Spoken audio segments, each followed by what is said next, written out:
बिस्मिल्लाहिर्रहमानिर्रहीम। शहर बसरा में एक गाने वाली तवायफ सऊना नामी रहती थी, जिसका शहर भर में बड़ा चर्चा था और वह बड़ी बदकार औरत थी। उमरा की हर महफिल में वह शरीक होती थी।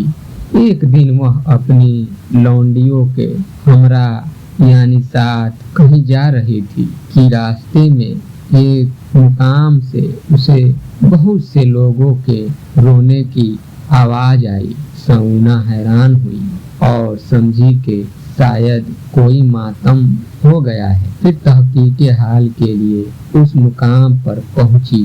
क्या देखती है कि एक वाज यानी एक तकरीर करने वाला बहुत बड़े मजमे में जहन्नुम की सिफत और खुदा के हौलनाक आजाब का जिक्र कर रहे थे और सारा मजमा खुदा के खौफ से रो रहा था। सऊना पर भी इस बात का बड़ा असर हुआ और वह भी खुदा के खौफ से कांपने लगी और फिर कहने लगी, क्यों हुजूर, अगर मैं तौबा कर लूं तो अल्लाह पाक क्या मेरी तौबा कबूल करेंगे और मेरे गुनाह माफ फरमा देंगे?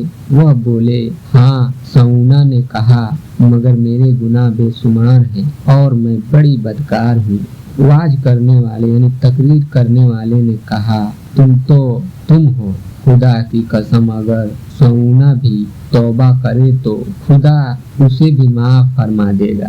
सऊना रोते हुए बोली, तो जनाब सुनिए, मैं ही सऊना हूँ और आज सच्चे दिल से तौबा करती हूँ कि आइंदा कभी कोई गुनाह नहीं करूँगी। उसके बाद घर लौटी और अपनी सब लौंडियों को आजाद करके अपना सारा माल गुरबा में तकसीम कर दिया और खुद इबादत में मशगूल हो गई और 40 साल तक जिंदा रही और सारे बसरा में आबिदा व जाहिदा के नाम से मशहूर हो गई। सच्चे दिल के साथ तौबा कर लेने से अल्लाह पाक बड़े बड़े गुनाहों को माफ फरमा देता है। अल्लाह पाक हमें भी अपने प्यारे हबीब सल्लल्लाहु अलैहि वसल्लम के सदके दीन पर चलने की तौफीक अता फरमाए।